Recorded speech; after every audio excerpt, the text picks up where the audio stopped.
Yeah, we're going to try once again to not curse. And so what's going on right now? Because as you know, every night's the first night. Every night's the first night. Mike Redbar, a.k.a. Johnny. Is that who that is? What? No way. What are you talking about? I have no idea. What are you talking about? I don't know. What are you talking about? You did, Monique. I don't know if you see. So John was sounding a little weird to me, and he was going to take himself offline and put himself back online, and now he's back online. I have no idea what happened to Dennis. Don't be a fidelity elitist. I'm not a fidelity elitist. Bon Jovial's the only fidelity elitist. Yeah. In this Hey, crew. what block are we using for this? What block? No, what block? Are we using the pink frequencies? What are we doing? Using tonight? Okay. You're speaking a language I don't know, and I don't understand what you're saying. So, what we're doing tonight is trying to cobble a show out of probably one of the worst shows. Gary Puppet, we're still trying to digest your DMs. At least I didn't get to see it. I didn't get to see it. What time did he send it? He just sent it like a few minutes ago. A few minutes ago. I'm still trying to get an alibi. Is Dead Air Bon Jovial on the prowl tonight?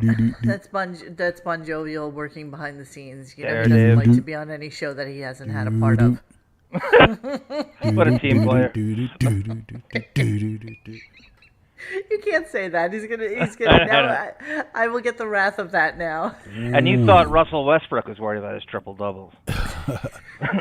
Well, he's got we're not missing any sports game tonight, right? There's nothing going on. There's always just something Klay Thompson's second game back. That's all. Okay. Against Milwaukee, nothing really important. You're a bigger NBA fan than you get credit for, X. You know what? He is a total NBA. Yeah, I can never quite tap in. I have my spoon in a lot of bowls. You do. I'm really not going to speak to that. Hey. And Alabama wound up losing last night while we were playing on this little stupid show that we have. The haves and the have-nots. The NC double have-nots.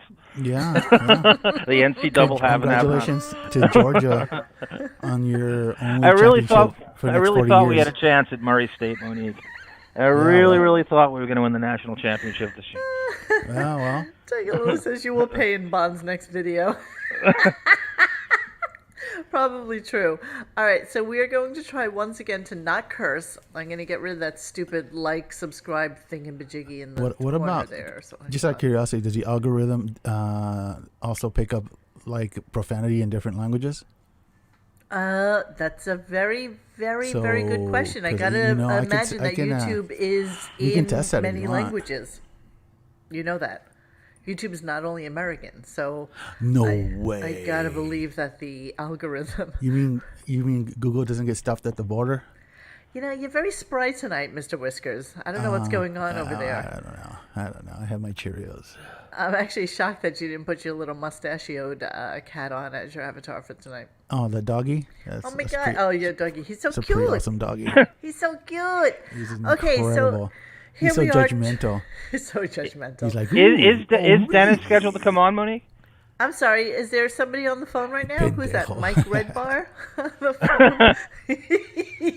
That's Redbar's Joe Rogan outfit, Monique. That's what he does. Is that what that is? Yeah, he's mocking Joe Rogan. Yeah, he's mocking Joe Rogan. Oh, does he have like a faux 6-pack of abs? And yeah, he's got like whole bodysuit on. I was telling Xavier today how you and I talked last night about how we would do like a 12-hour marathon. Yeah. Like a fundraiser marathon. Some boring Saturday after the NFL's over. And there's nothing to do. He thought it was ridiculously the most singularly insane idea we have ever had. Why? That'd be cute. I'm saying once in a while. 10 to 12 hours, dude? Just once. Just to get it off the bucket list. Just to dilly-dally. We don't need to Jerry Lewis this.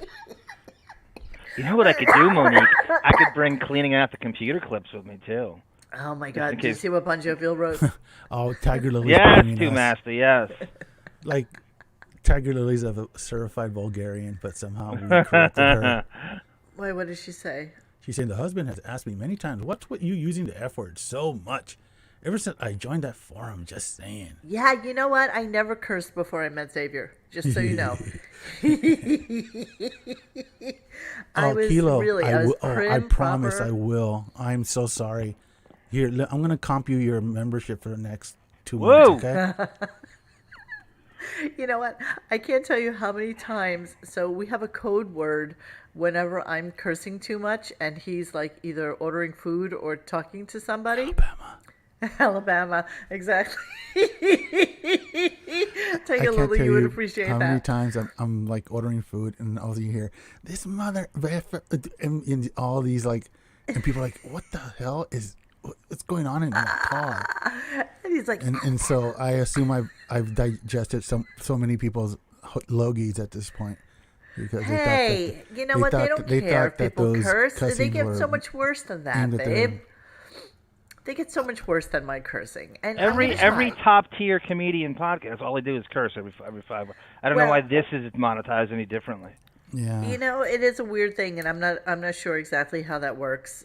I think we're just on somebody's radar, and they just choose to not monetize us. I'm not really sure why that is, but you know what? Oh, totally.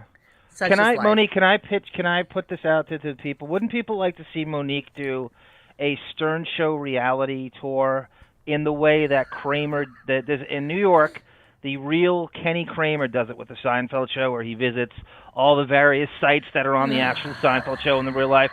So we're going to have Monique every now and again when she goes to New York do like 2 or 3 Stern Show reality videos where she goes to really? Nobu. So she's going to do like a segment from like the anonymous public bathrooms. Yeah, exactly. The rest stop in New Jersey. Nobu and the Lure Fish Bar. Yeah. And where they first met, what was it? The Mercer Kitchen. Please. Mercer Kitchen. John thinks that this would be like a fun bit. I do. I think people want to see I think people hear these stories and they want to see the visual of what this stuff is and the prices that are attached to it. Like go in and try to book a holiday party at the Lure Fish Bar and see what it costs.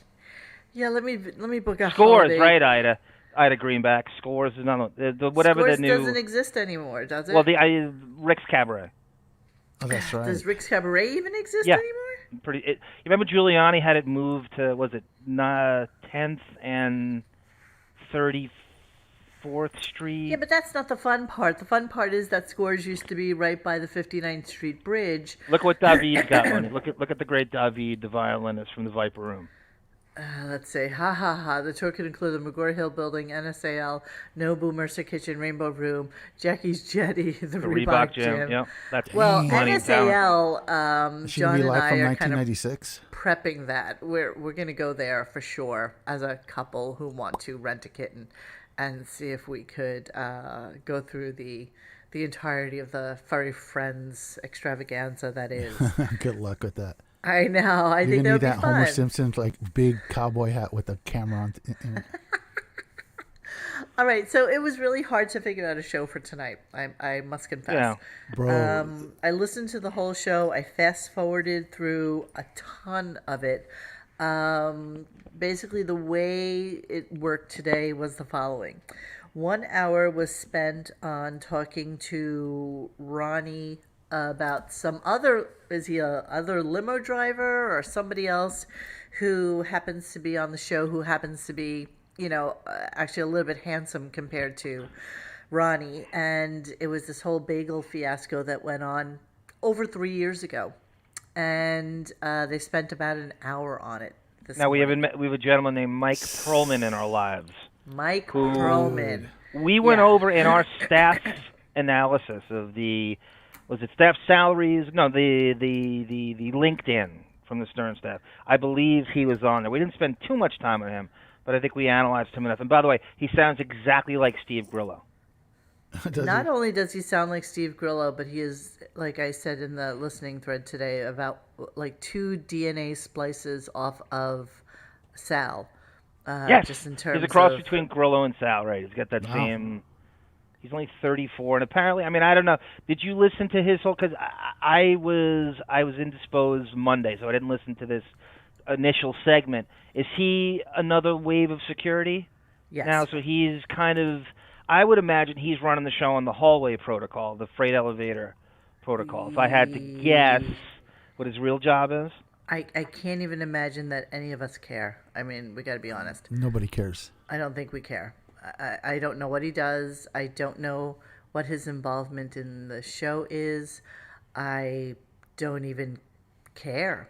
The show's so fucking bad. It's so bad. All I know is that he was on for a solid hour today discussing Bagelgate from at least 3 or 4 years ago. So bad. And so bad. The fact that Ronnie woke up at 3 a.m. to actually do this show kind of shocked me a little bit. Well, what else is you going to do? Have you ever lived in Vegas? There's not a whole lot to do there except for wasting money.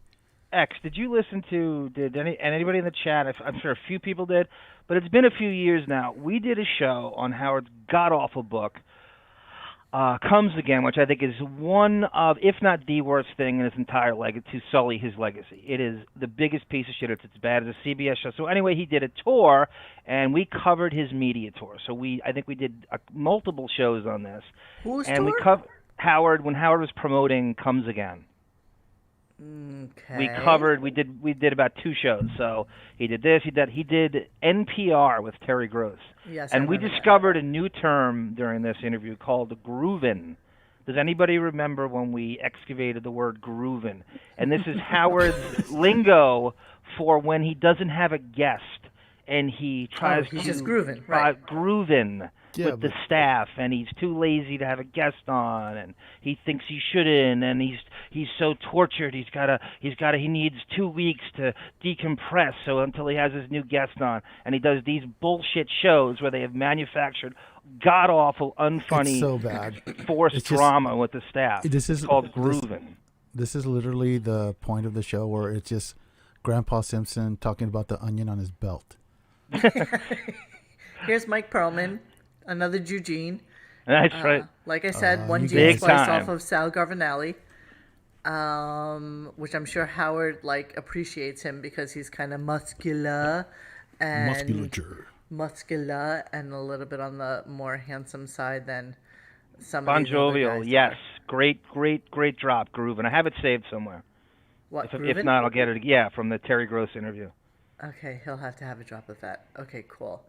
So the first hour was spent talking to Mike Perlman and Ronnie, and that would be my first clip of the day. And I don't even know what Bagelgate was because I got so bored with listening to literally an hour's worth of this back and forth. Yes, you did fuck with my bagel. No, you didn't. Mess with my bagel. So this is okay. Here, hold on. Melvin has a little. Cheese and bagels. Mike Perlman, producer, The Howard Stern Show from January 2019. Associate writer, producer, Howard Stern Show, December 17th. Production assistant, Howard Stern Show from December 14th. So yeah. Good luck in the next job, Perlman. Good job. Yeah, I know. Did anybody tear the term producer limb from limb more than the Stern Show? Good luck in the next job, Perlman. Try slapping that on a resume. A nothing title. The producer's the title you give some idiot that you want him to work extra hours for free. Exactly, because you don't have to pay him off the it's like making everybody page, right? at 7-Eleven managers. I'm a manager at 7-Eleven. So what? That means that you don't get overtime. Is it really? That's what it is. 100%. You give someone a producer title, they're like, "Oh, the producer. Oh, great." So now you're basically on call, and we can work you as long as we want, and we don't have to pay you any OT. Is that why they make people managers at Dunkin' Walmart Donuts and all that stuff? Like Absolutely, that? Absolutely. Okay, Judy Tenuno, to answer your question, do I think he's trying hard to destroy Sirius XM? I don't think he has any self-awareness of what destroying is. I think his comedy radar is gone. It's just kaput.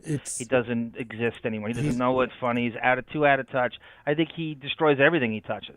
But what's that book the guy from the Lincoln Project wrote? Everything Trump touches dies. That should go for Howard, too.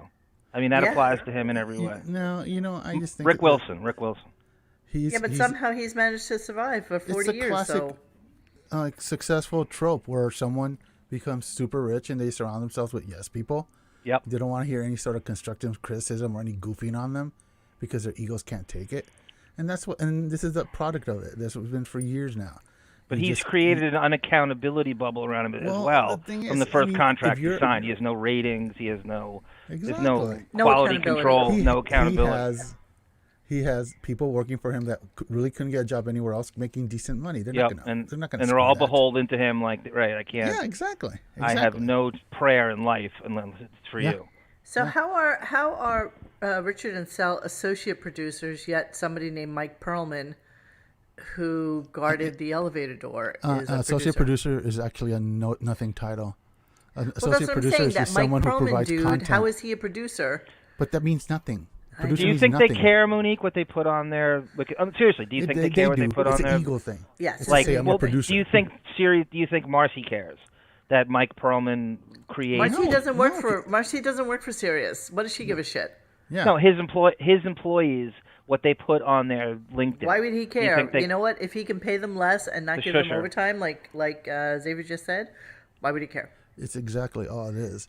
I mean, if you land at LAX and take an Uber, the person driving you more than likely is a producer that has a script that wants to give to you. He's on IMDb. He's got a script. Exactly. Producer title means, it's like, you know what? It's the classic trope of when a show goes bad. If anybody here besides me shamefully still watches The Walking Dead, if you watch that show, the first 10 minutes is just producer. Yeah. Producer. I know. And it can't be that. Because that's all they do. They give them a title and they don't give them a raise. I remember when I first became bastardized by that term. I'm a Depp head. So let's open the Depp portal here. I remember when the movie Blow came out, and I'm listening to the origins of how that came to be. The way the movie Blow came about is Dennis Leary handed a book to Ted Demme to direct the movie, and Dennis Leary had producer status on the movie, and I'm going, it doesn't, you know what I mean? Like, it's 1,000 different things. Well, don't be impressed by it. Real Housewives of Beverly Hills have producer credits. The Kardashians have producer credits. I mean, it's all bullshit. I can't even tell you how many productions meetings I've been in where they make the cast from the last season producers, and they come in because they want to be like, well, we're producers now. Jason Priestley, producer. Why am I sitting with all these idiots? It's like it's that and like assistant directors. Assistant director is like basically a complete Neanderthal who can carry around, that has 2 walkies and a script, but they don't really do anything. But they always constantly try to be in everybody's business. Yeah. So the titles that really count are showrunner and director. Anything else is interchangeable. Isn't showrunner more of a newish term, like in the last 15 years? You know why? Because they made everybody producers. Yeah, you gotta elevate one showrunner. person. The buck stops with the showrunner. So you have to differentiate between the crew. You got to figure out who's who. Yeah. Yeah, I get it. All right, so let's listen. Okay, sorry. What did you want to say? Katie Aldean said what? Freight elevator producer, and that's what he is. Much. It's exactly what he is. Okay, so let's play the first clip of the night, and this would be in reference to the 1 hour of absolute BS that went on this morning with Ronnie. And I know everybody who was in the listening thread this morning on Radio Gunk caught this, so just wanted to throw it out there for you guys. Here we go. If it starts. You know I'm trying everything new for the first time. All right. He'd be all sulking, yeah. No, they were fucking gone. All the shit bagels were left. Wow, we really into this. Fucking egg bagels, so that I don't eat. Egg bagel? Yeah. You don't eat that? No. I like that. Well, I don't like egg bagels. What do you like? I like the, whatchamacallit, everything bagels. Listen to this. What is everything and that's bagel? what it was. It was a beautiful beautiful fucking everything bagel, just the way I like it. A little well done, a little nice and soft in the middle. And what's in everything bagel? How does he not know this? What's in an everything bagel? What is everything? Dude, I don't know. It's got the salt on it, seeds, this sesame. It's on the top of the bagel. It's not inside. Everybody has to explain this to Howard. Is it cheese? Cheese. No. Oh my God. You know, like Howard, it's like poppy seeds and sesame seeds. Yeah, it's like everything. Oh my God. Seriously? That's what I just fucking said, dude. He's That's exactly what I just said. How ridiculous is that conversation? Like, seriously. Jay He's a Jew Bob. from Nassau County. That's ground zero horrible. for bagels, people. I'm not even being. It's ground zero for everything bagels. Yep. Who doesn't eat everything bagels? I mean, that's just like the most insane thing I've ever heard. Jew from Nassau County doesn't know every variation of bagels at all times. I mean, I'm not trying to be a New York elitist, but.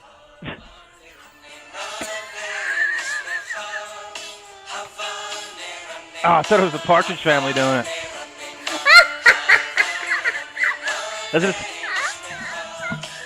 With the little girl with the tambourine. Is it Danny Bonaducci? Oh my God! Yeah, we don't know how this gets past the writers' room. John, please Mr. remind me how Judy much money he was making a minute saying that. $4,000 a minute. Thank you. $4,000 a minute. 4 G's for talking about sesame seeds on bagels. Yeah, but no. This went on for an hour, you guys. What are you not grasping about this? I'm aware. He's grooving. You don't disturb the master when he's grooving. Dude, grooving. Yeah, exactly. Hold on, who is Beth Slowly assistant? I know, I saw that too. Spectacular, and the sad thing about the Shirley Brent firings is that the show will never hire another writer-comedian who does their own thing. No gravitas. Yeah, well, that's true. That's absolutely given. Melvin's so right above that. Play the Rob Zombie song over the bagel repartee, right? It's just, so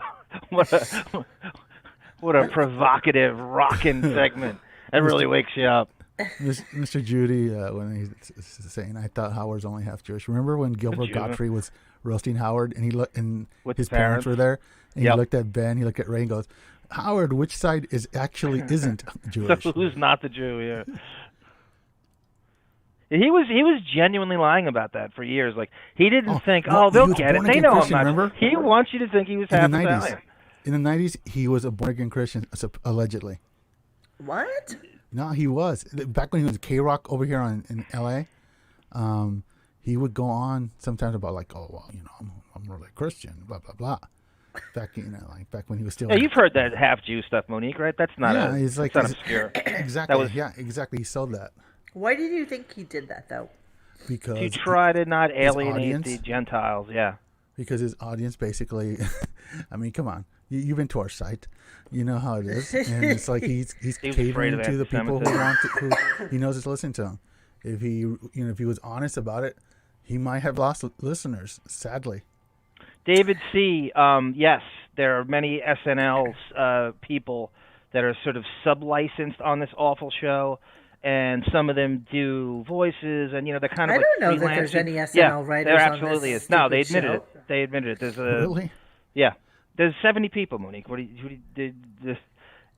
I think those guys tried out for SNL, but probably got a pass on it. You remember we had Blair on? Yes. Yeah, she also told us that there's sub-licensed freelance writers who are doing both these awful shows. Yeah, well, let's be honest though. If you saw the last season of SNL, it's not like they still have Conan O'Brien and Bill Murray and John Belushi running on that. It's god awful. No, it's got a similar tone. I could see the crossover. I 100% I believe it. Mr. Judy said it's because he would get callers calling him tons of anti-Jewish names back then. Absolutely. That's probably true. I mean, his name is Stern, for God's sakes. I mean, how do you even get around that? But he tried to say that his mother was half Italian and that it was who he is. All right, so that was the first hour of the show, and this is a 3-hour show, so keep in mind that was like literally the entirety of the first hour. Then he went into Jimmy Kimmel crying about Bob Saget dying. and he was kind of making fun of his friend. Like, he was kind of making fun of Jimmy Kimmel and about how he cries about so many different things. And he's ripping us off. Of course, as everything goes back to him, he started to get upset that, hopefully Jimmy will cry for him in the same fashion that he cries for all these other people that have passed away. No, but Jimmy, I didn't know, was so close with Bob Saget. I mean, Jimmy was reading private emails. He did, before the show started, he did a private, in other words, no audience present. He came out and spoke about Bob Saget and broke down emotionally 2 or 3 times during the speech. And being the selfish prick that I am, I'm like, Jimmy, there's nothing left for me when I go. Like, I'm kind of relying on Jimmy. Tear inside. Well, I mean, I think he'll cry, but everyone will be like, well, he cried for Bob Saget. He cried for that guy from Three's Company. That guy from Three's John Company. Ritter, Jack Ripper, or whatever his name was, Jack the Ripper. Yeah, I'm Jack sure. Tripper. From Three's Company with Suzanne Summers. I mean, I don't know. Like, I think Jimmy's just, I always thought like I was really special to Jimmy. But Jimmy did the same exact rap for a lion. Remember when this was a lion who died and he came on and he cried? I remember the lion. I said, well, that's a step too far. I remember with Cecil the Lion, I went, well, geez, by the time I go, this guy will have cried on TV for everybody.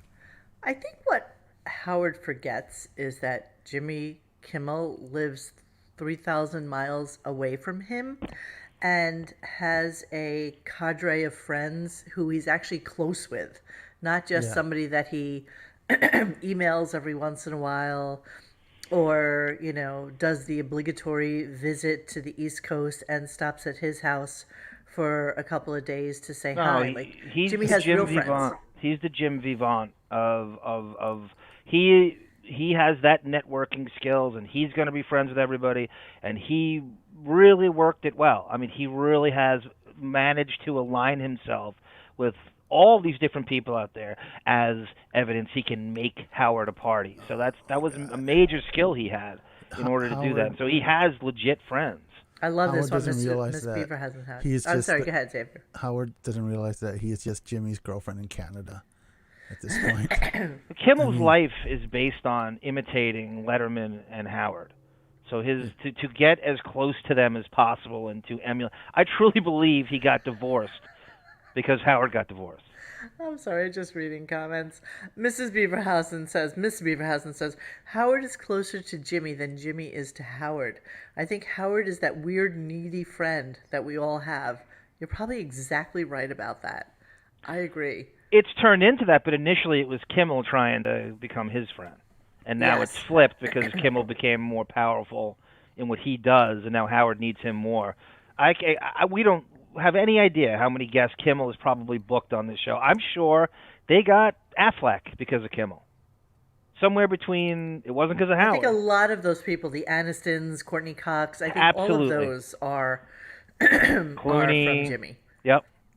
Because I don't think there was any kind of association with Sirius when he has those specific type of guests on. Clooney was the first guest on Kimmel's ABC show. Really? They've been friends going back. Remember, they followed the Super Bowl. They debuted it, and Clooney was Kimmel's first guest on his ABC show. Yeah, but wasn't that when Clooney was doing Sparky the dog on South Park? No, he was already. He'd been a movie star for 5 years. I think Jimmy Kimmel is the ass licker's ass licker. Like he is. He's good at it. He knows where his bread is buttered. He knows exactly how to finagle his way into group associations and stuff like that. Let's bring the focus where it needs to be. He is the mouthpiece for Disney. Disney owns 90% of Hollywood right now. So if you are a famous person and you want to promote your movie, you're gonna go on his show and you're gonna lick his butthole. And Jimmy Kimmel knows it. That's why he's all Mr. He's such. Everybody's the most important person in the world. Yeah, Jimmy is bigger than he is, but Howard makes so much more money.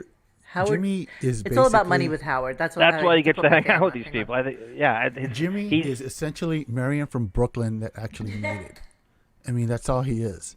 But now he's way more powerful and famous than Howard is. But Howard doesn't get it.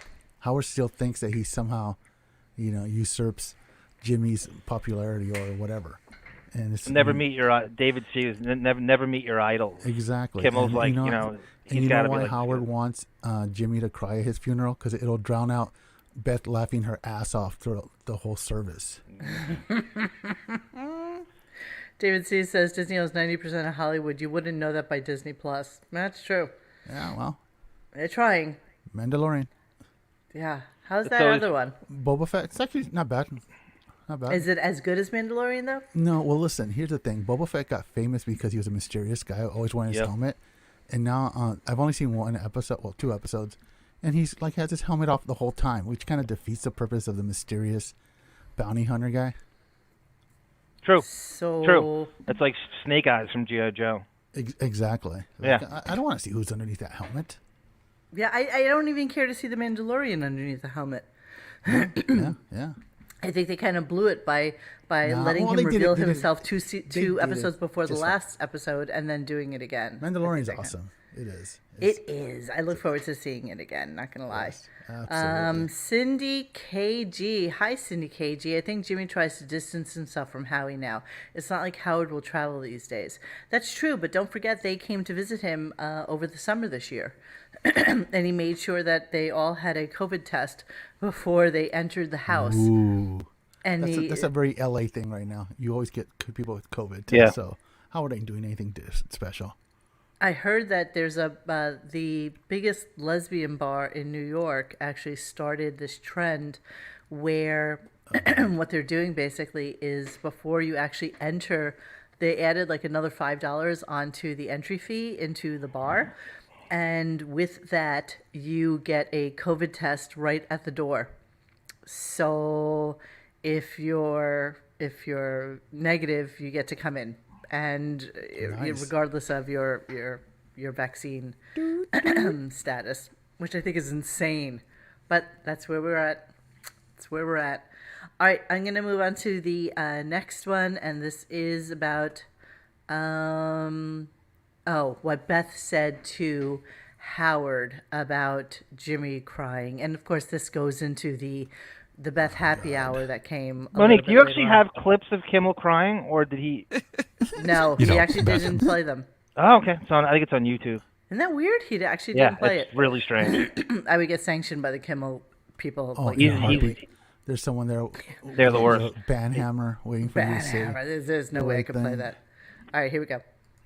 Beth had to warn me. She goes, "Did you see Jimmy's crying thing? His emotional speech." She saw it.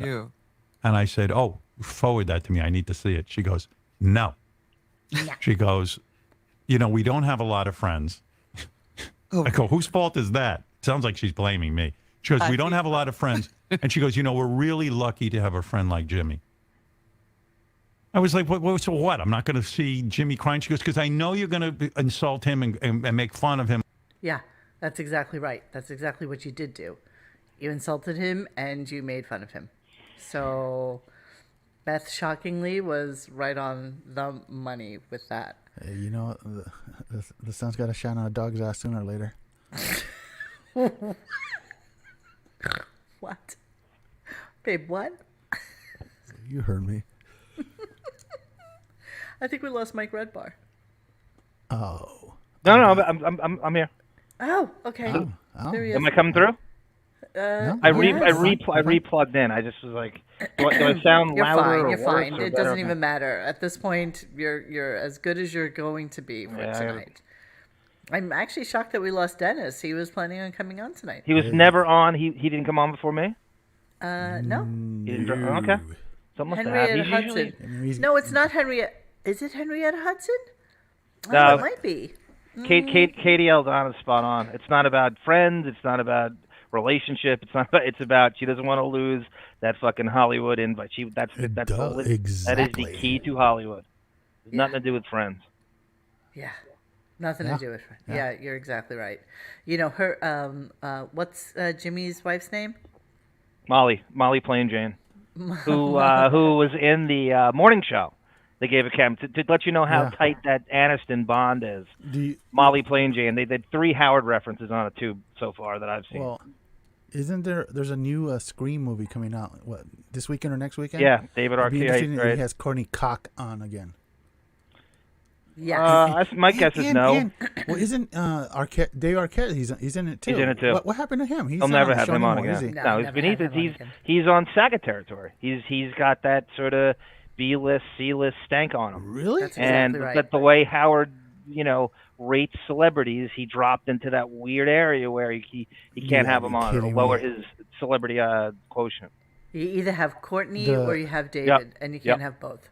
The husband of the chick from Mom Caves has standards. I know. She doesn't care. I mean, she'll divorce him. Her only friend will probably be Katie Lee. But right now she's in with the A-list. I can't even. Can you even imagine Beth? Beth, who's never had a job. Beth, who probably barely knows how to use a computer. Yes. Beth, who has never had to answer the phone, Mr. So-and-so's office, right? Beth, who has never had to be at an office at like 9 a.m. for anything other than stripping down naked and putting on fucking panties or a bridal gown. That's right. Can you imagine Beth having a conversation with George Clooney's wife? No, Kamal, no. Kamal, who's like an international lawyer for like civil. Like, could you see the conversation between these two? Other than cats, I mean, I'm sure she can talk cats until she's blue in the face. But other than that, can you see her having a conversation? I think Amal's such a diplomat that she knows how to dumb herself down with the best of the world. She probably, I think she knows how to speak the moron language. You know what I mean? Like you can kind of like tweak the conversation. She knows how to talk down to the unwashed masses. It's like Molly was probably a Special Olympics coach at some point, so she knows how to handle that ball. And that's why she's friends with Molly, and that's why she's friends with that other one, George Stephanopoulos' wife as well, Ellie Wentworth. Yep. They're all women who have never actually had real jobs, and that's why they get along. That's why Howard used to be so proud of saying somebody was an earner. And I hate that saying. I know. Howie Brasco. Remember when he's a fucking earner? Nick Cannon famously asked him, "Hey, you got to make your wife an earner." And it's just like that awkward look on Howard's face, like he already tried and it failed miserably. Would this be when he was married to Mariah Carey? Yes, absolutely. Yeah, see, that's the owner. I mean, obviously, she worked her ass off to get where she was. I tell you what, though, if Howard is ever in a conversation where the skill that's being talked about was manually masturbating camels for princesses in Arabia, then he's got it all over them. Mr. Judy Tsunuda asks, was she ever friends with Alex's wife, Ilaria? She's never mentioned her. I don't think that, honestly, I don't think Ilaria has any friends. How about that? I think that she's so focused on being like this weirdo breeder, anorexic yoga chick that I don't really think she probably has a lot of friends. Like, she probably has friends from, back in the day who knew her before she became this person that she became. But I don't think she has new friends. I really don't, because I don't think she wants to have to be yet another person to be friendly with these people. Plus, she has 17 kids. I mean, I can't even imagine she has the time in the day to be with Beth Stern. I think Beth is friends with Ellie Wentworth and with Jerry Seinfeld's wife. Wait, that's why I think that she's friends Did with. you ever hear Molly on the Stern Show? Not really. Maybe the boringest guest of it. She makes Greg Allman look like Pat Cooper. And she's a comedy writer, right? She's a head comedy writer. Of course, pun she intended. is. Double entendre. Yeah. Of course she is. Of course on that she show. Is. Yeah. I've realized something. It's taken me a long time to realize this, but I really do realize that comedians really aren't funny. Like, they're just not most funny of the really people. good ones are bipolar. Yeah. Jim Carrey, Robin Williams, all those guys. They're just Monique. She didn't have a pulse. There's funny, and then there's not having. She didn't have a pulse.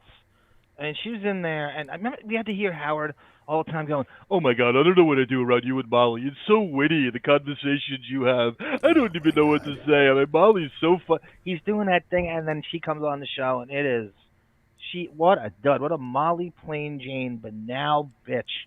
Oh my God, so, and that Banal. Banal. I'm sorry. She only has paid friends who are all gay hairdressers. Yeah, she has no friends. Mo, do you think that Beth makes Consuelo write an L and an R on her shoes so she can figure those shit out? She doesn't have to. She has like individual shoe cubbies for all of her $1,000 pair of shoes, so that one can be on the left and one can be on the right. And as long as they don't split out like this.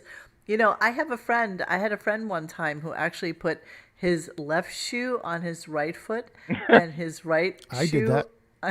I know, you're my friend. I know. David with another great comment. Full context, I think I had gone 6 months without having one single day off, and I was working 12 to 14 hours a day. And literally one day I got to work at I got 2 left shoes on. No joke. The visual of that kills me to this day. And the fact that you told me, because I will never use it for good and not evil. I wear my shoes because I'm always moving, so I wear my shoes out. So I literally have 3 or 4 the same shoe, right? And they're on the ground and you're dark and you're leaving to work at 3 a.m. And you're just completely disheveled and oh wow, I got 2 left shoes on. How'd you work that out for the whole day? You know what? Oddly enough, it wasn't that horrible because the shoes were so worn out. They were essentially like slippers at that point. Did I not buy you good new sneakers to wear? I'm not wearing right now the UFAs. Yeah, the UFAs. Do you have my Matt Murdock 70-180 vision, where you can't function without correction? I can't walk to the driveway. I can't take garbage to the end of the driveway without glasses on. Really? It's that bad. Really? Mac, I'm the guy that I've put 2 left shoes on because of that, because I can't see. I literally can't see. Mac, I retrieved the shopping carts at Costco. So yeah, there you go. Exactly. David's got a great poster. He's always got some great. He's so many great comments on my deafening comments. Always writes something great. Comedy is the new modeling. It's not about laughter. It's about being on stage and being applauded. He's absolutely right, David. It is not about laughing. It is not about jokes. It is not about talent. It is about popularity and marketing yourself correctly. You're spot on. Look at Chappelle. Up until he melted down the last special, he can just observe anything and just make it hysterical. Yep. It doesn't matter how witty it is. Doesn't matter how clever it is. It's him delivering it. It's exactly right. Absolutely. The Chappelle swagger. You're so right. She doesn't wear those shoes anywhere, Miss Beaverhausen. Beaverhausen? She hasn't been anywhere. Yeah, don't you love that name? Vintage Beaverhausen. It sounds like direction from a German porno. Okay, now we're going to put the schnitzel in the Beaverhausen. I always want to know the derivation and the origins of all these names. So many funny names. Oh my God, there's so many amazing ones. Once a year, there's a radio gunk thread that you say, what is the derivation? What is your name about? What is it from? Why do you have that name? Just last week, Mo was like, did you see the new person that joined? And I forgot what their name was, but it was just Dixon Hugen or some crap like Dixo Eugen or something. It was just so fucking funny. And I approved everybody. I just didn't even I just, okay, click. And then she's like, you see what you approved? Like, what? What are you talking about? Their names are phenomenal. Everybody thinks of something great. I love that. David C. with a good follow-up, because that explains Saturday Night Live. The Pete Davidson effect is exactly what David's talking about. Horrible, right? Oh. There's no talent. There's no. You're like, why? That's a great segue into the next clip. His dating life is what his comedy career is about. So basically, Pete Davidson, smartly enough, is not on any social media, and honestly, I think that is the best move for any actor today. Nobody wants to hear the crap shit that people say about you on a daily basis. You know what you are. You know what's going on. Right. And you don't need to be there in order to be somebody popular. So apparently what Pete Davidson did, and again, everybody is, you would think that Bob Saget was the second coming of Jesus, that he was like the best human being to have ever walked the planet. And I tell you though, Monique, in the Hollywood community where it's so selfish and so narcissistic and so me, he kind of is. Yeah, I guess so. I mean, based on a couple of the clips that I even have in this as well. So anyway, Pete wrote a little something and asked one of his friends to send it out on social media. And basically, when Pete was going through a bunch of mental crisis, apparently, Bob Saget, reached out to him and this whole thing. So let's hear the clip because it's a great segue into it. And then we'll talk about it on the other side. So hang on. Hopefully I'll be able to get this going. I'll leave it at that. Yeah, I mean, we're just heartless people. I thought that Bob Saget was a fantastic human being. Right. Me too. But I haven't drummed up one ear. Excuse me. I thought he was more fantastic than you did. What do you think of that? Well, what's even more fantastic, did you see what Pete Davidson had somebody say about him? What did he say? Because Pete Davidson is not on social media. He gave this to a friend to post for him. But he said that Bob was a great friend to him and interceded a couple of times when he was having some mental issues. Wow. And found doctors for him, tried different, like anytime he was like, wow. Well, try this, try that. So amazed that and he said he spent hours on the phone with his mother. Wow. Trying to get Pete what he needed. So get the fuck out of here, man. And he stayed in touch. He checked in with him all the time. Why is no one checking in on me? I mean, I've got tons of mental issues. What is Bob Saget? I know him. Why didn't he ever recommended a doctor? I'm under psychiatric care 24/7, and so jealous. Nobody's calling. Nobody's calling. Nobody cared. They hear me. I'm screaming for help on this radio show. Nobody cares. Bob Saget was busy helping everyone but me. I didn't know Bob was helping Pete Davidson. Maybe I should help someone. I'm thinking that would be good. So when I go, there'll be a list of people. I was like, well, why didn't you do that? There's a couple of celebrities I've helped, actually. Bullshit. Bullshit. I call bullshit. Bullshit. Bullshit. Yeah. Bobby Rudisill writes, all the ass kissing over Bob Saget, yet 3 minutes on Norm with some added Artie bashing. Yeah, I mean, he'll do anything to avoid the Artie portal.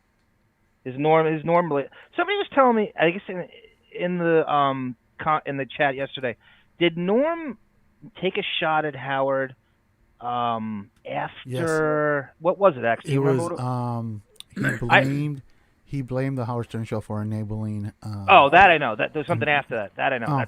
I have a whole saga on that. I don't know if there was anything after that, but I don't think Stern took that lightly. Like Howard talked shit about Norm, talked S about Norm. No, he did not only on his show, but like on her show. Yeah, the last few years, and Norm heard it and then fired back on him on Twitter, and I just don't know what the context was.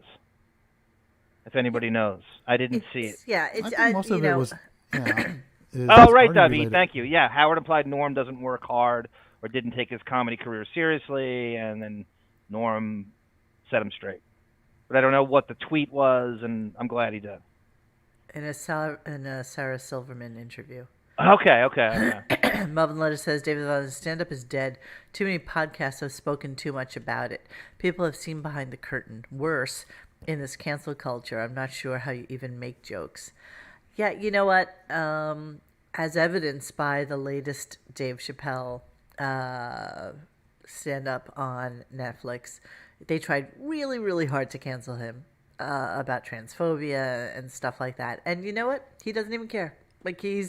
And Netflix doubled down and said, no, we are firm believers in the Chappelle, and we will, we will allow him to continue on and say what he wants to say, because we feel that comedy should be freedom of choice. You can listen to it, but that special was or not. Oh, I think Jackson Delabate saved him like you saved everybody else. Jackson did it. By far, that was that's a classic special. Jackson Delabate save. I know you didn't like that special. This dude was so boring. He had already touched that subject on the previous one, which was the most boring part of that special. And then he just did you start watching because you saw the whole the little trailer with Morgan Freeman and stuff. You're like, oh, this is gonna be good. Yeah. And they were talking about the same thing over and over. It was just really preachy. Yeah. And that's what's worse though is that Dave.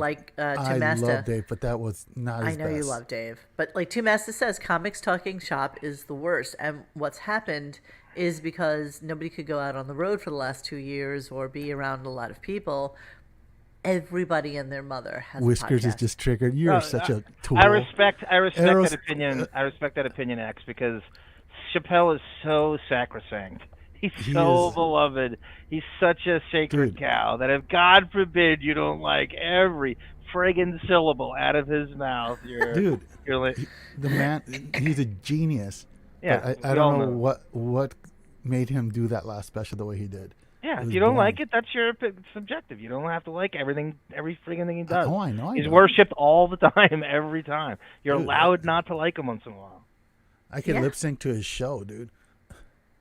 Let's see. Hold on. I blame Rogan. Says, Mo, did you see the backpedaling that Patton Oswalt did online regarding him performing with Chappelle? It was horrendous. What is the kerfuffle with that? I didn't follow that too closely. I did not follow that either. What is that? Well, basically what he did is he posted a picture.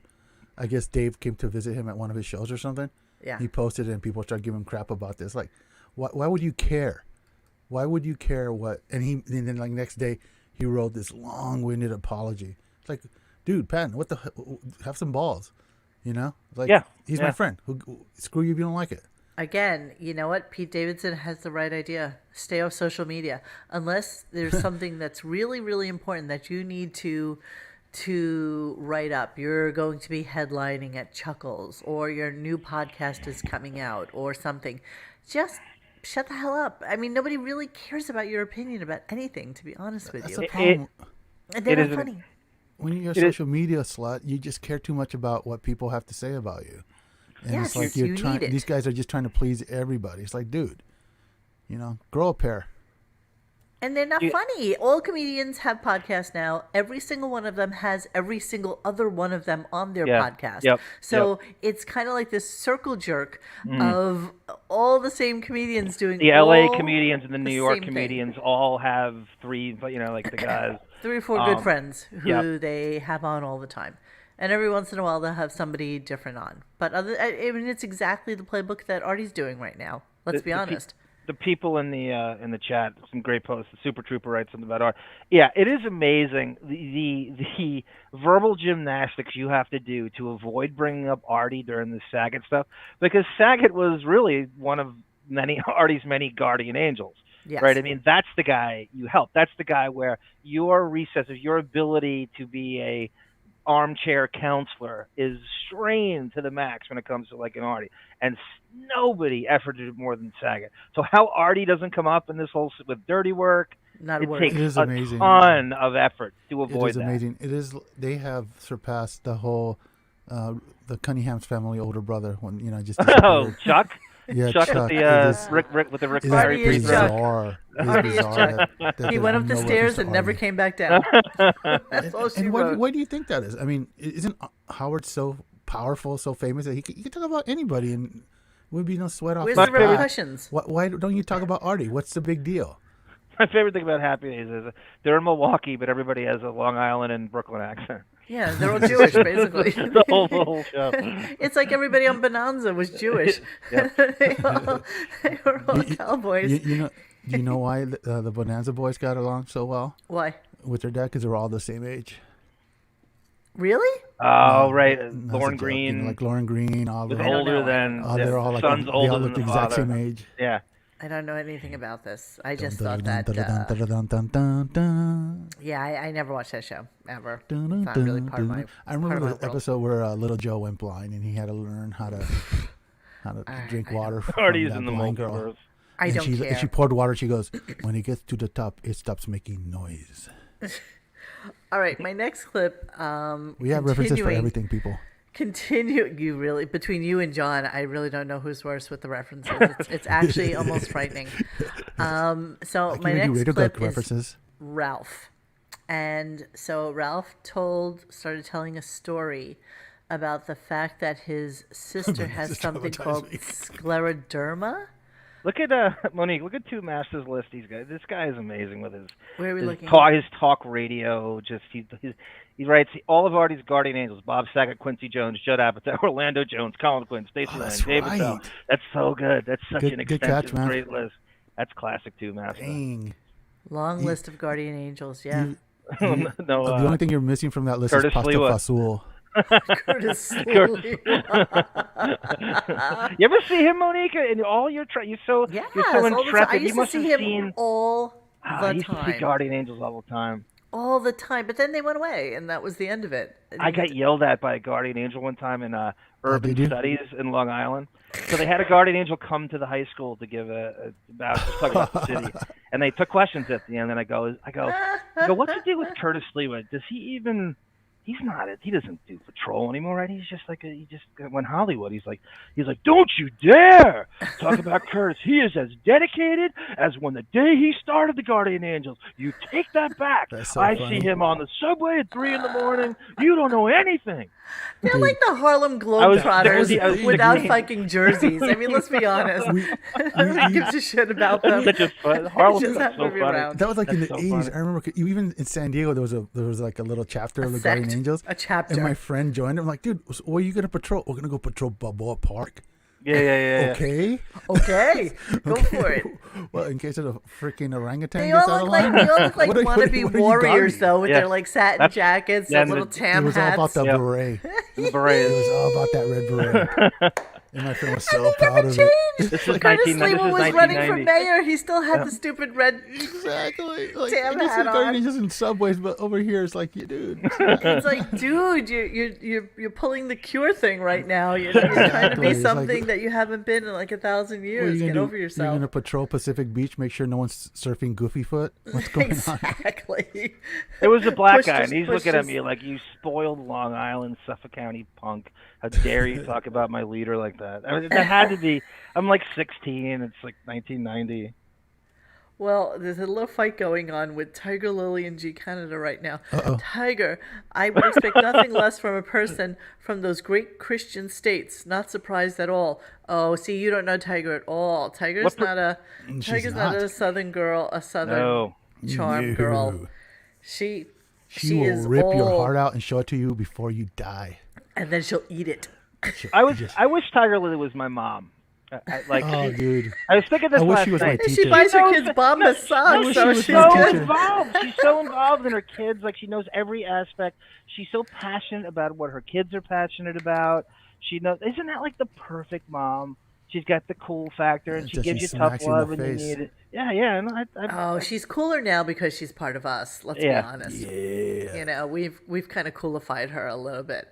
She was very timid when she first came on. She never used to make posts or anything, and you know, she would just kind of lurk in the background. Yes. And she's a great lady. Love the Tiger. All right, so no one wants a mom like that. and she buys her kids Bombas socks. You know, I did a whole thread on that Does she today really? because I was shocked and amazed at how expensive Bombas socks are. Like somebody told me about them about a month ago, I guess at this point. And I was like, yeah, you know what? Let me go check out those Bombas socks. Like a 3-pack was like $50 for ankle. Dang. I know. I was like, are you they, kidding? Are they Kanye West products? Like What's Sarah going on? Why is it so expensive? Sarah said they're spun from the pubic hair of Jesus or something like that? Horsetooth Beth said that. She did. Sarah has mastered the pubic hair jokes of. She has. I don't know if it comes from Martling or she's mastered pubic hair humor. She scares me. Term for that. Oh, look, Tiger hates scares when we me. talk about her. Change the subject. All right, so let me see what my next clip is tonight, sirs. Tiger Mom. Ralph crying. Okay, let's go to Ralph crying because this was so yeah. So apparently his sister has something called scleroderma, and if somebody could look that up for me, I'd really appreciate it. But John Stamos said, hey, you know, Bob Saget's sister also has or had scleroderma, and maybe he can help you out. So everything is now, apparently everything is 6 degrees of separation from Bob Saget, the best man ever to have walked in Hollywood. By the way, when they posted the I think it was Gary Puppet from Mark Friggin, Saget had done the wrap-up show. So the date attached to it just occurs to me now. That's right after the Marcy meeting. So he's now persona non grata on the show. He's beneath. They have deemed Bob Saget beneath them, Not and a that's friend right of the after court, the Pelican Brief. obviously. Yep. So let's listen to Ralph actually have a moment of humanity. Okay, here we go. And then, in an irony, I guess, if you want, his sister contracted it and died from it, and he continued his work. There you go. They're talking Okay. about Bob's. Yeah, and Stamos spotted it in my sister, which was weird. He goes, does your sister have scleroderma? I go, yeah, how'd you know? And he goes, well, you know, there's signs of it. And so anyway, Bob hooks my sister up with the premier guy at Johns Hopkins. And Wow. I didn't know that. You never told me that. Wait a minute, he's breaking up. He's upset. Ralphie. Well, I don't want you talking over. Doreen Morgan, I don't know how his best friend doesn't know anything about his sister. Listen to the quiet. I didn't pause anything. I know. I know that. And then, in an irony, I guess, if you want, his sister. Hold on. Melvin's got the description. I didn't know that. You never told me that. Wait a minute, he's breaking up. He's upset. So anyway, of course, they then had what's his face on laughing at him. Highlight Johnny Trogan. Chris Wilding, laughing at him, saying you're like the meanest asshole known to mankind, and here you are like breaking down. Like, I feel bad and everything about your sister, but come on, dude, you're like the meanest human being that has ever been on the show. And yeah, so they were actually kind of super dickish to Ralph about breaking down and crying about his sister's scleroderma. Can somebody tell me what that is, though, please? Yeah, I've been trying to tell you. Schadenfreude Radio. John, yeah, there you go. Johnny Troiano, scleroderma means hard skin. It's a group of diseases that cause abnormal growth of connective tissue. But Melvin's got a description, too, up top when he gets a little different than that. Okay, let me look at that. There's a bunch of stuff. Symptoms include tightening of the skin, joint pain, exaggerated response to cold, Raynaud's disease, and heartburn.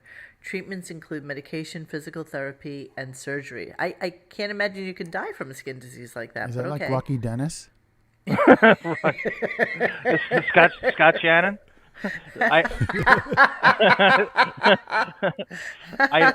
had a greenbacks, too, beneath. Yeah. We love us some Ida. Let's see. Let me see what Ida Greenback says. It is truly incredible that Howard had no idea that Ralph's sister had scleroderma. I know. Dorian Morgan. Because he doesn't care. He doesn't care about any of these people. You know, he may have known, and Ralph may have told him 1,000 times, but he doesn't process information, so it doesn't stay in his brain. He doesn't care that much. It's just what I want from my $4,000 a minute radio host. Doesn't process information. Well, Ralph is like 60 now. His older sister. Maybe it's just old age that she has at this point. That's a good question. Is she younger than him or older? Internal scleroderma. She's probably older. Yeah. I think he was the youngest one of the house. Yeah, I'm still not really, like, I get the tightening of the skin and all that, but I'm still not understanding what it actually does, and I don't want to look at it and, show pictures of it for tonight. We'll look. I want to see a Stern boxing match. Ellen Stern against Ralph's sister. You'll have a go. Ralph crying like Mike Schmidt. Wasn't she the one that was doing the slush fund, taking pictures of the cats at North Shore Animal League? She still does. She still does. That's a good gig right there. She still takes pictures for them. Well, you remember Ralph claimed he had some weird disease, sickness. Was it 2 years ago? AIDS? I don't know. Some age wouldn't reveal what his problem was. They wouldn't reveal it on air. That's right. And you think it's linked to this at all? It's a good question. I wonder if that is kind of like Ida, is scleroderma a genetic disease? I'd agree with that. I'm not really sure. Oh, that's right. Katie Aldana, you're right. Ralph is adopted. So we don't know. Oh, yes. Ooh. That's right. So we don't know. Okay. Dumpster baby. It says it squeezes the internal organs so you can't breathe. Tightening of the collagen in the skin. Oh, wow. My God. That can't be. Can we change the redheaded stepchild thing to Ralph Cirilla, adopted child or something? You know, I despise Ralph so much, and I'm sorry for his sister. I have no care whatsoever about his showing just the slightest bit of humanity. Yeah, you don't get a pass, Ralph. Absolutely. You don't get a pass. One out of 1,000 incidents, because it hits close to home, so we have to feel sorry for you. Yeah, exactly. Why don't we just put a giant picture of your sister, like, up on a TV screen, and then we take a little laser pointer and point out all the, fucked up parts on her body. The chat's writing all these Ralph puns for diseases. Tiger Lily writes never work-alitis, like lupus. Who's up? Oh, Barinoma, Mackie 504, Barinoma. Oh, how cruel. Wow, not even his mother liked him. Oh, that's so cruel. That's so cruel, you guys. It's really cruel. Never was what is this? Never was an African-American black and black and take it to the motherland. Okay, I have no idea what you're talking about. Yeah, let's not highlight that. Yeah, I'm sorry. It was in caps, I'm drawn to it like a cat with a shiny toy. Your caps worked. Could you imagine a contractor at Howard's house around to the corner and saw Ralph shaving Howard's chest and belly? No, Jeremy, we cannot. We would love video of that. That if it was in today's day and age. Yeah, that's I gotta have that audio somewhere. They were doing like Ralph has been so disgusting to people and Stern Show guests. It's hard to have. Yeah, 1,000%. This is a guy. I remember one time he called in, and he was bragging about that he finished himself on a girl that was passed out in one of the beds in the house he was staying. And he was yes, like, Super Trooper. That's what it takes to get my attention. One of the dissolutions of Billy West leaving the show. You know the story about how Ralph pulled on his hair plugs, and Billy West went crazy and went off on him, and Billy threatened to sue the show and the advertisers, and that many people believe was one of the reasons he left. Besides the money stuff, but that was Billy threatened to sue Billy West threatened to sue the advertiser, the hair plug advertiser, because Ralph. Yeah, we remember that whole conversation with Grillo and with Chauncey about the hair plugs going so terribly wrong. And, that was kind of an embarrassment. Bella Stern says he probably paid that contractor off so he wouldn't sell the story. It's probably true. To this day, if you hear Billy West talk about Ralph, there is vitriol in his voice. He despises him. There's no, that's in the past. And, he hasn't let up at all. He hates him probably more today. Wow. Well, I don't know enough about it. I do want to move on to our next clip because we're already an hour into the show. And I still have 1, 2, 3, 4 more clips to go.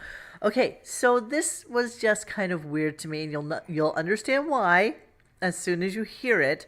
And it really made me kind of angry today. So they started getting into, again, another football conversation with JD and all his bullshit. So listen to this. This is just insane to me. It just angers me to no end. Even dead yet. I will. But you better cry. If you don't cry, if I don't see you crying like Ralph just cried for Bob Saget.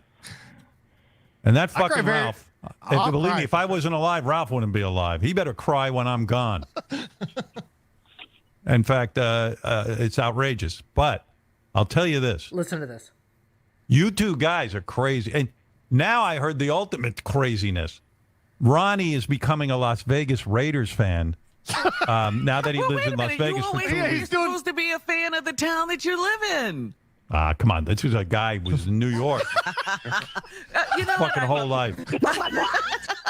I mean. Can you imagine the balls on him to say that about Ronnie? Well, Ronnie should be scorned, Monique. The Jets left Queens to go to New Jersey. Ronnie's from Queens.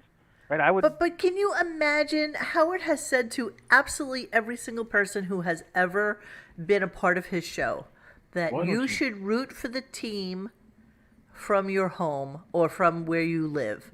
Like if you're from, L.A., you shouldn't be a fan of the Rams or something like that. And you move to New York, LA. You need to be a fan of the Giants or the Jets. Right. And then he gives scorn to Ronnie for doing exactly that. Yep. It's all so stupid anyway. You're rooting for the uniform. No, if you really quote rooted for the home team, I've never been. I'm a Portland Trailblazer fan. I'm an Angels fan. I'm a Chargers and Steeler fan.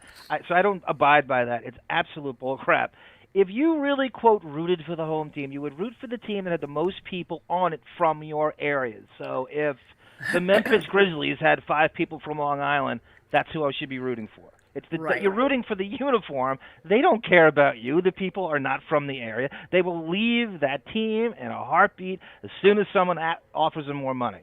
Well, his other argument was that if you're in a state like us who have the Jets, the Giants, and Buffalo, right, the Bills, that if the Jets and the Giants are out of it, then you should 1,000% root for Buffalo. And everybody's like, no, why would we? That's not our team. Because it's essentially the only New York team. The old joke is that, right? The New York team. Huh? There's actually a lawsuit right now. There's a fan lawsuit right now. Did you see this? No. They're suing the Jets and the Giants for using the New York name. They want them to change it to New Jersey. I know. It's a joke. It's funny.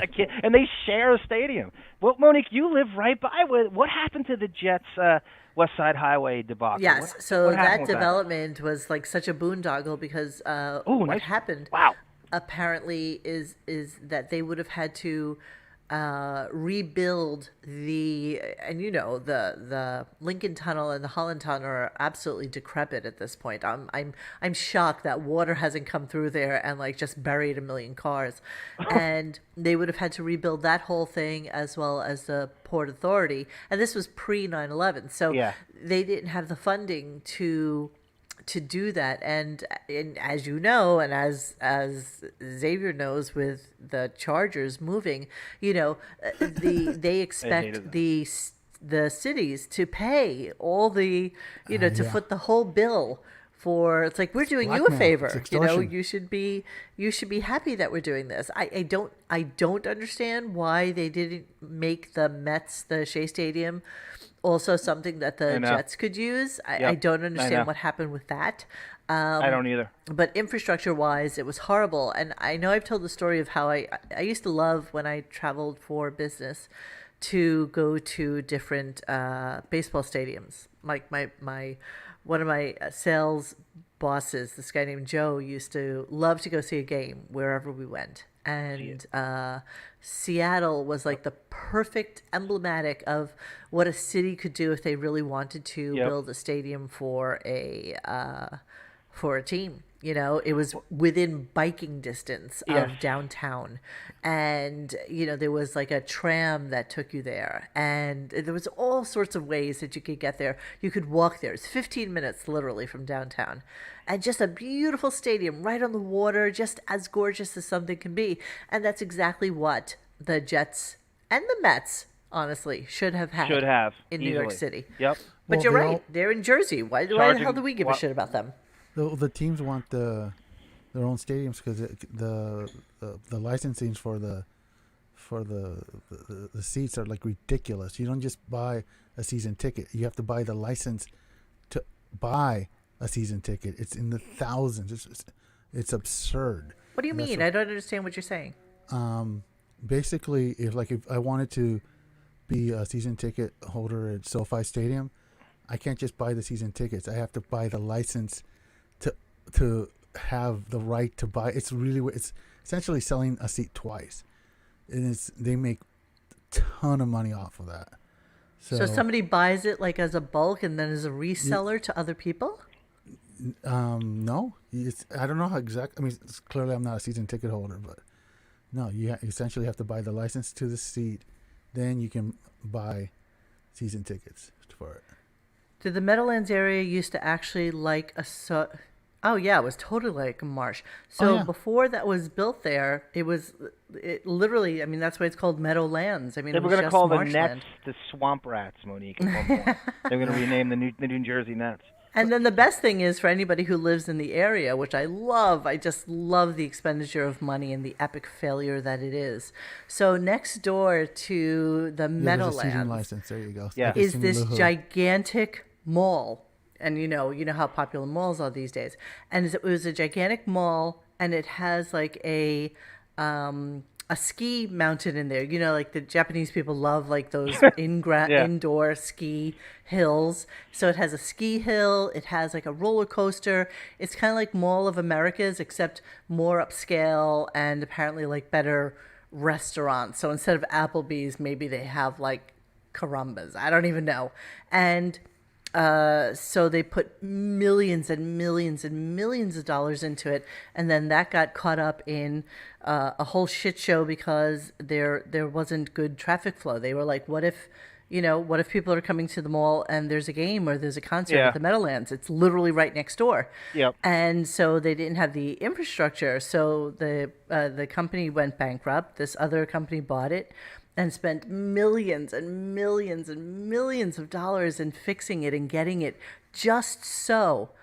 And it was about like 3 months from opening, and then COVID hit. And so it never opened. And, it's a mall. I mean, people don't go to malls anymore. And they don't care about that model anymore. They just don't. Look at Ellie. Mother-in-law with a giant season ticket. She had to buy. Got it.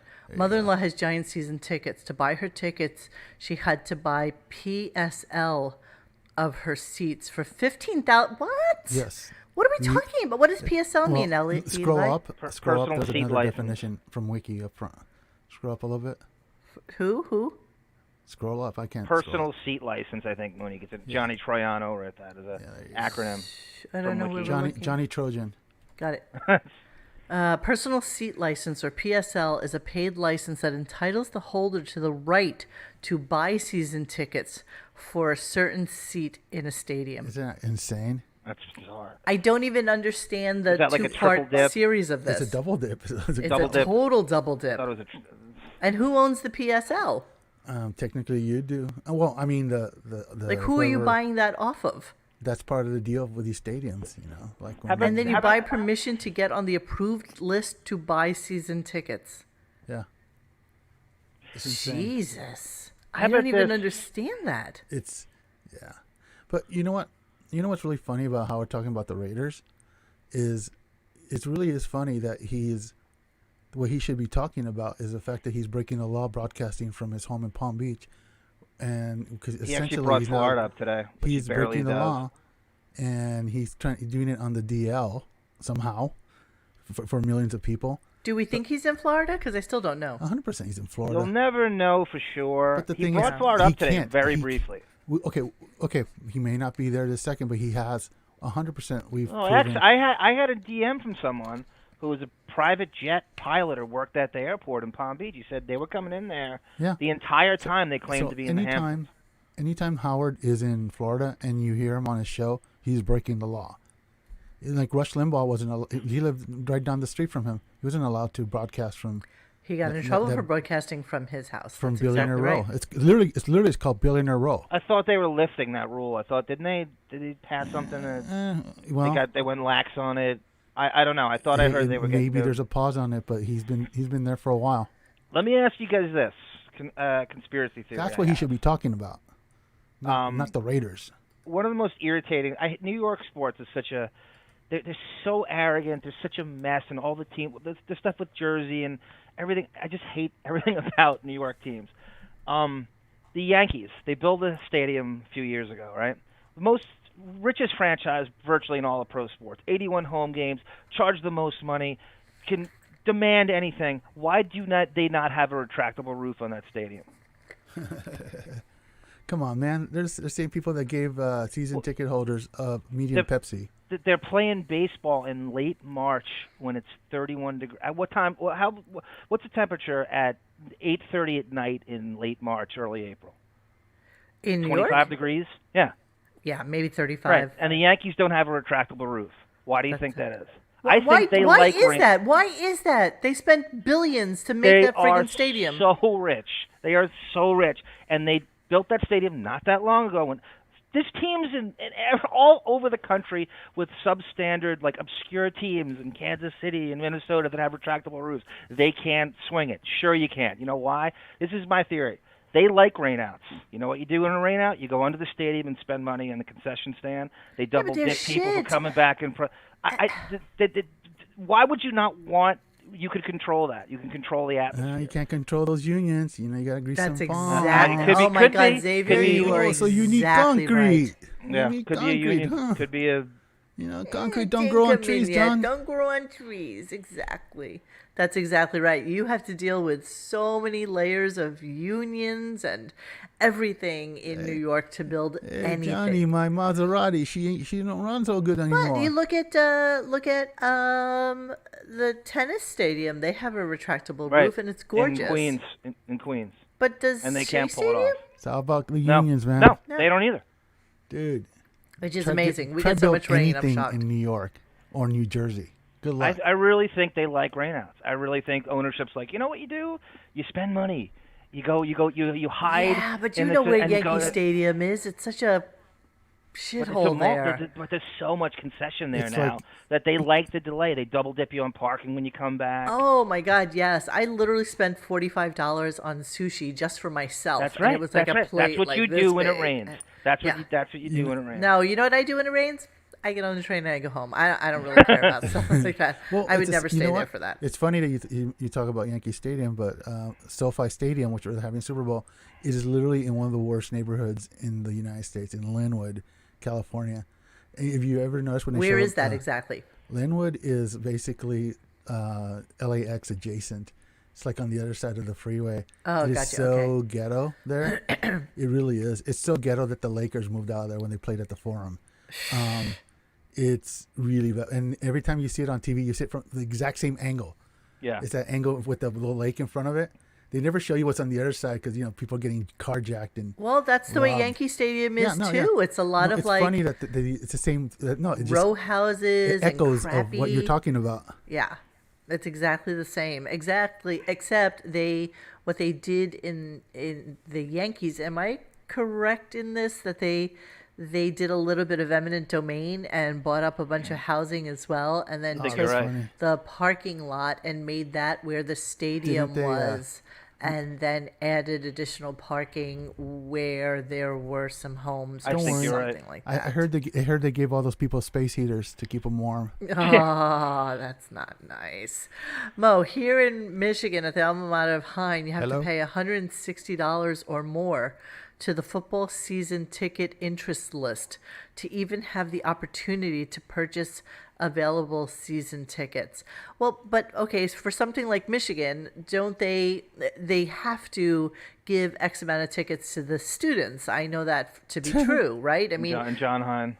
So because they really always want that true kid that goes to the school kind of fandom that goes on at a stadium. So there are always X amount of tickets that are reserved for students, and then everything else is like for boosters and alma mater and stuff like that. Hey, it's all a scam. What, baby? Bringing it back to Stern. Oh, SoFi Stadium was built like in 5 years, which is like multi-billion-dollar stadium. Yep. Beth's Furry Friends took 13. That's right. And the Vegas Stadium too. That's a great exactly. comparison. They in the time that Best Furry Friends was built, I think Minnesota, the Raiders, the Rams. There was quite a few stadiums that went up. In fact, the whole Brazilian Olympic complex went up. The same amount of time. The time that it took to add a floor to freaking. Can I just tell you how much I loved doing that show again? I have to tell you, it made me so happy to rip that a new asshole again. Like, it wasn't, we didn't do it enough justice the first time around. This time it was quite delicious.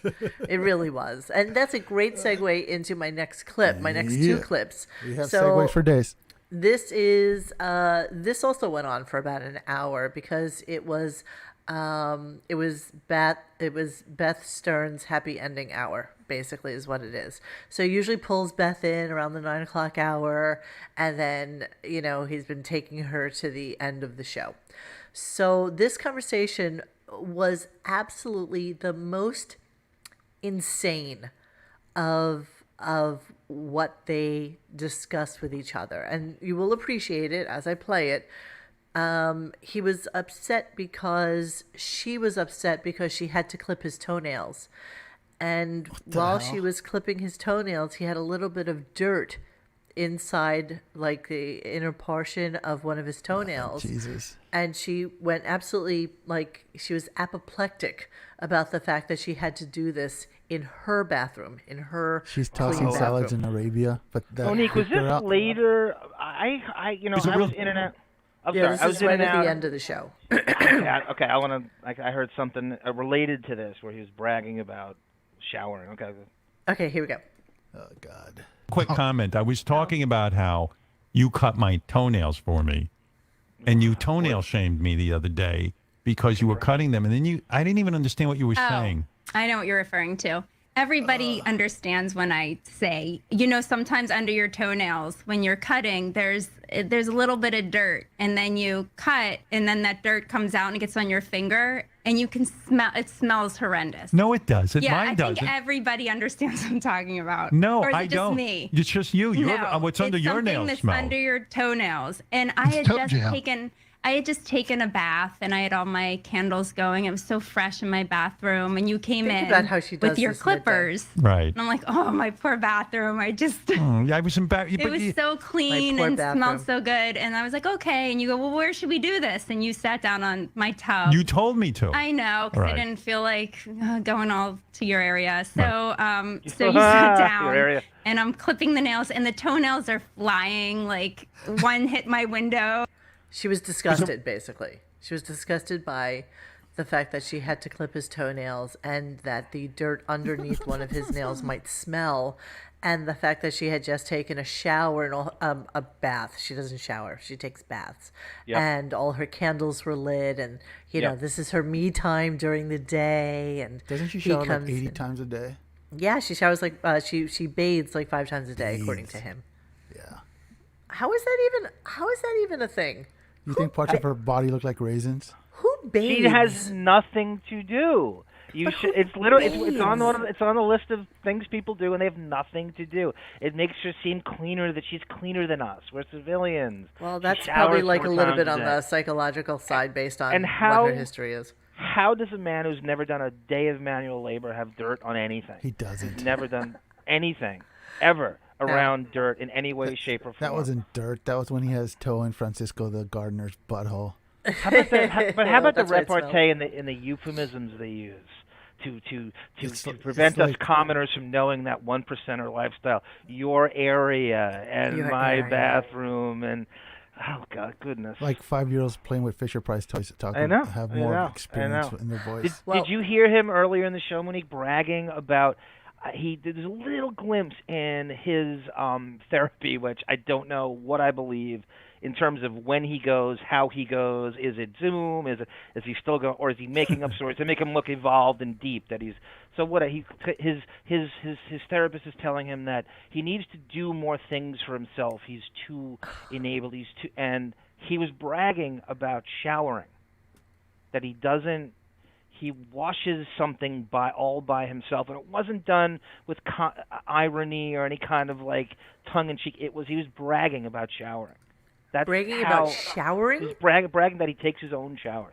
Who is he, Queen Elizabeth? What did they put him in a bath of milk? That was and, the early part of the show. I swear to God, he's so helpless. He's so useless in every capacity.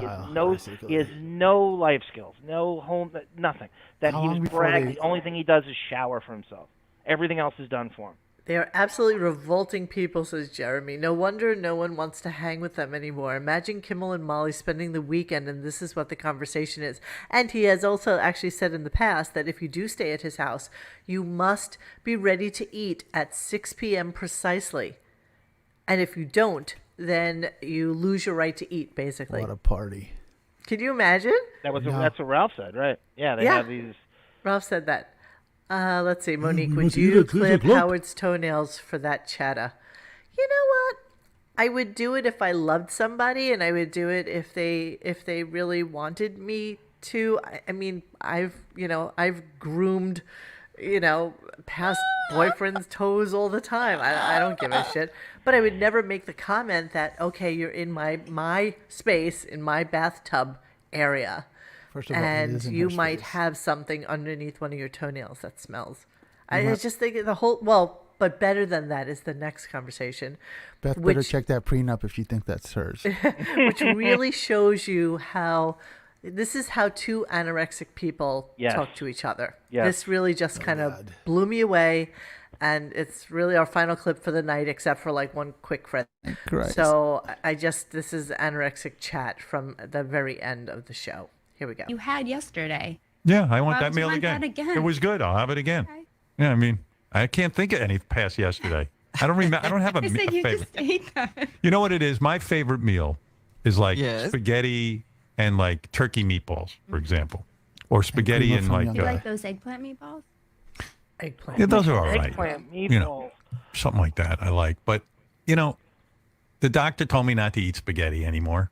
So I don't do it. Once a year. You can. Once a year, maybe for my birthday, I'll eat regular spaghetti. Maybe that'll be your birthday meal, Yeah, just don't tell him, because then I get a lecture. Right. I don't think he's going to mind. Yeah. I don't even think he would mind if you had that once every 2 weeks. Really? Yeah. Nah. He wants a bagel so badly, and he hasn't eaten a bagel in 2 years. And Everything Bagel, Howard? I want it so bad. And I called the nutritionist. I go, I want a bagel. She goes, well, maybe we can find something other than a bagel.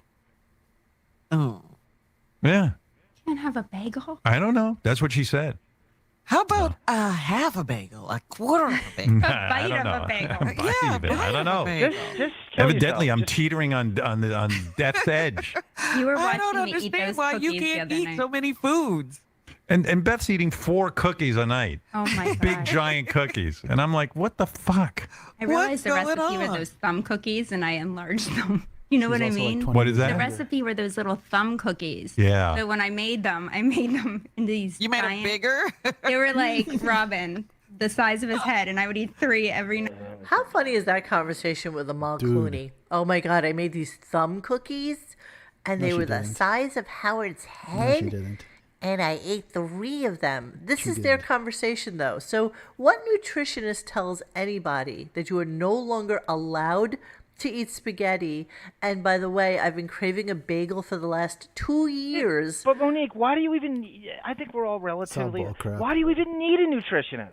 What you can look up every caloric content, every vitamin, it's on the. Why does he even need a nutritionist?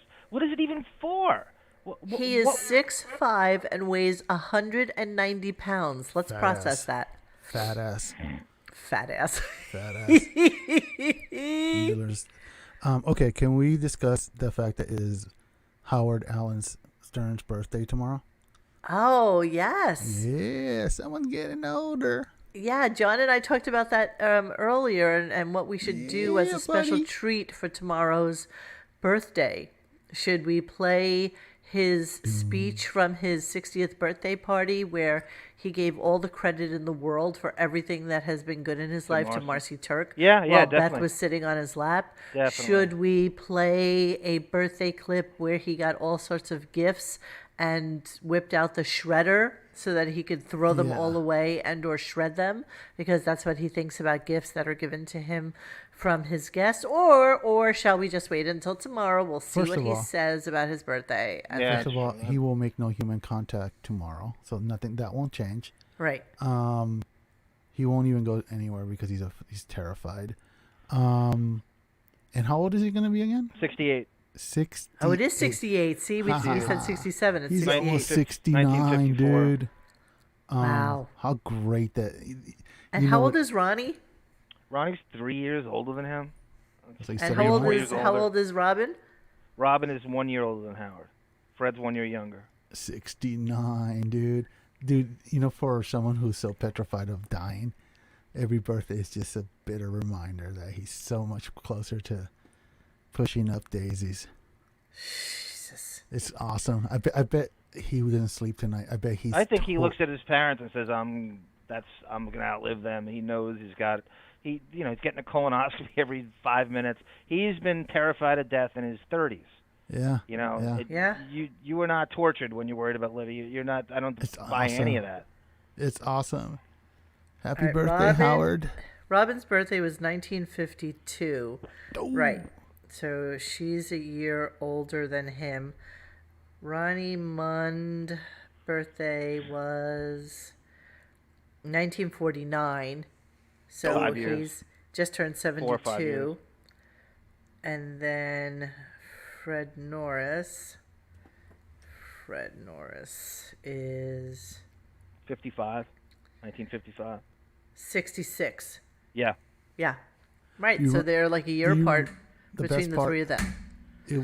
Even just when they got the series, remember how they used to goof on Ronnie? Oh, you're ancient, Yeah. And now they're like 10 years Nothing. older than he was back Yep, then. it's a college. Right. It's so awesome. And Monique, Robin speaking would of- just laugh her ass off, and she's 2 years younger than him. She's gonna be 70. That's right.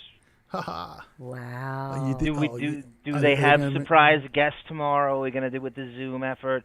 Is that gonna be, or are they gonna downplay it?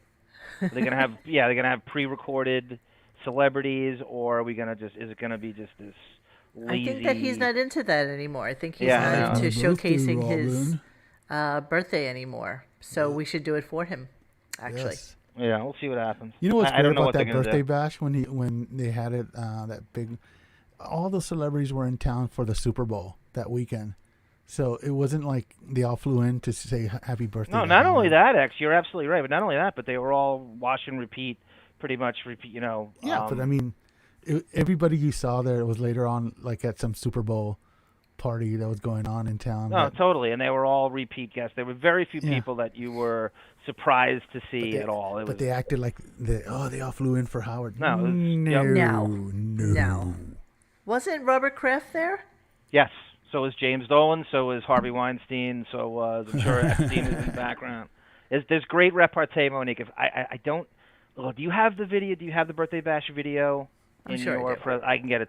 I don't have it in the I'm sure I could download it very easily. Yeah, he's great Weinstein repartee in that when he's. What I remember the most is that producer that came on it that we deep throated, deep derped it, or we called it.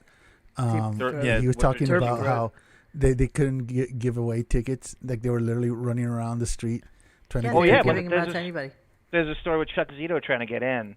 And Ross Rapin hiding because he was the one flagging people down in the street. Yeah. And so Zito tried to get in, and that's something they don't want.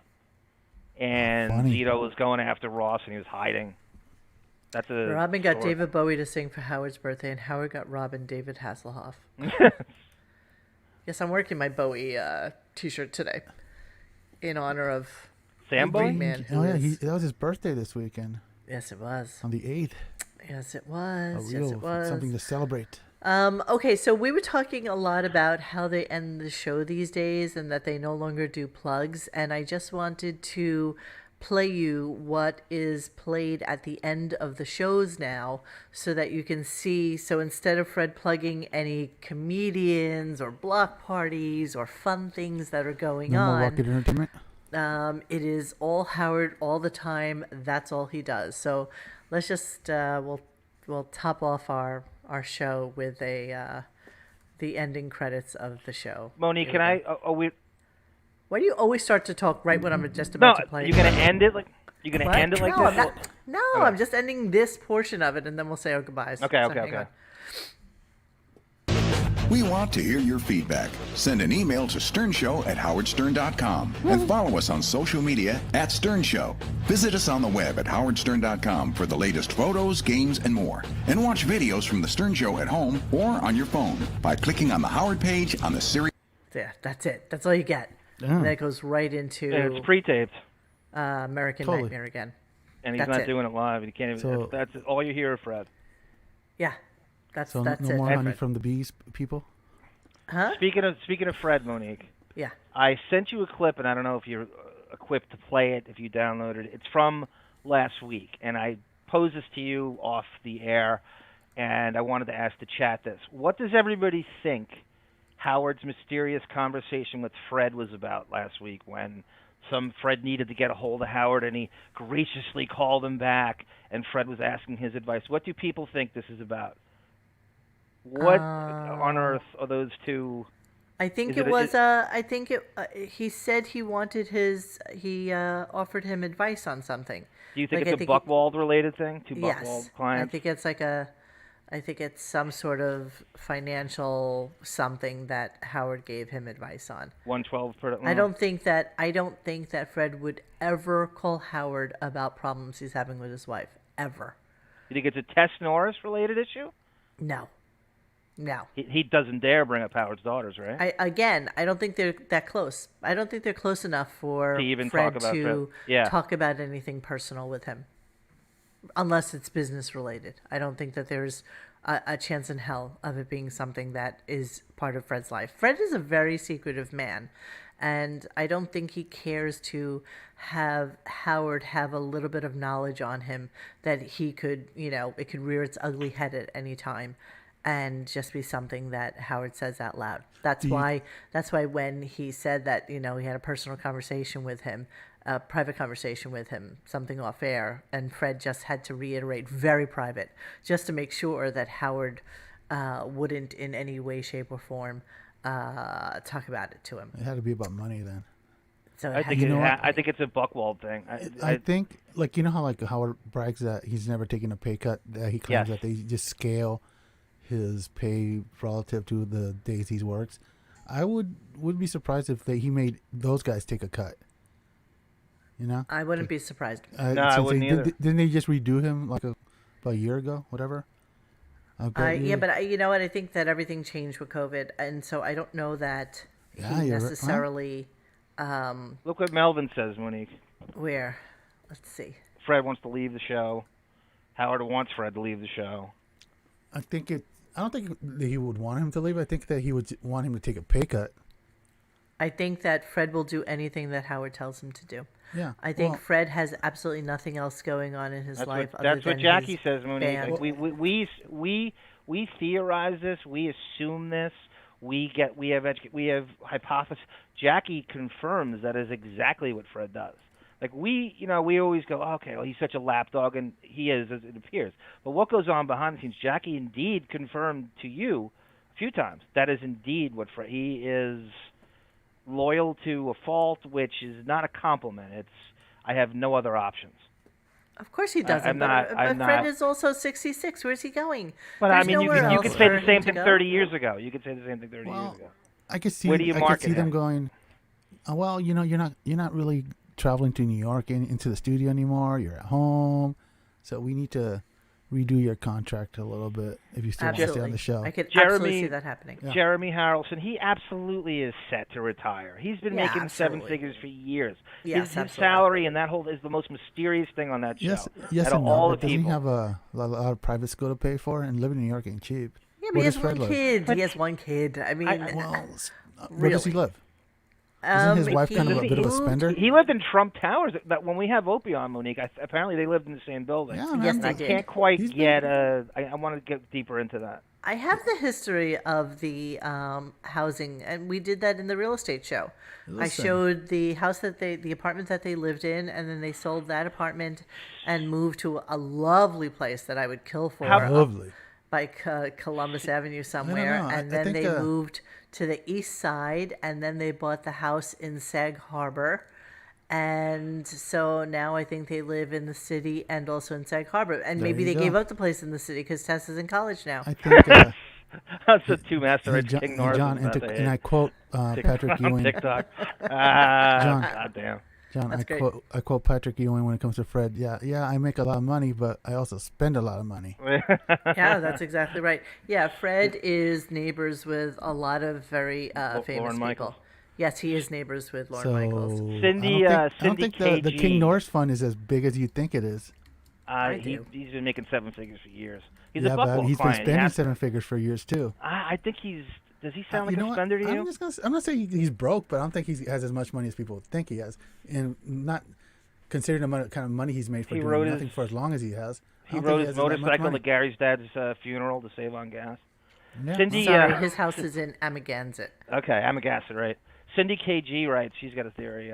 By the way, Cindy, welcome to the Radio Gunk family. And by the way, of course, just so you know, I write Fred Norris, Sag Harbor House, and the first thing that comes up is a Gary Puppet article from Radio Gunk. I'm telling you, anything you Google, anything, it goes back to us. Cindy KG writes, how about divorce? Fred and his wife or Fred would never discuss this with... No, he knows that would become show fodder so quick. Good guess. Yes. I mean, it's a theory. It's someone... No, nothing personal. I Fred think doesn't it's contract do that. related because he knows Howard's not going to talk money on That's air. Right. That's 100%. Right. He would never talk salaries on air. I believe. I mean, And you know what? Shame on him if he does talk salaries with Howard because, you know, it's really against his own best interest to do that, considering that the guy that is their agent is also his agent. Listen. And, you know, his thing is to make as much money as he humanly can. So just so you know, Fred lives near Jeff Zucker, Lorne Michaels, Alec Baldwin. What is that? All NBC employees? Is there anywhere Alec Baldwin what is it? doesn't Everyone's live? an NBC employee. Exactly. I can see Bob the Costas, conversation. The conversation Matt went something like this. I just got a voicemail from Marcy. She wants me to take $10,000 less a week because I'm not again. going Marcy to doesn't work for Okay, Sirius. well, who contract? Well, whoever cuts him the check is telling him that he needs to cut some They need to cut some fat from the show. Melvin writes, I bet Fred wants out. I don't blame him if they cut his cash. He's old enough and sees death looming. This may be the plan we talked about before we... What does he have to do? No, it's the easiest job in show business. You're absolutely right. It really is. This is easily radio.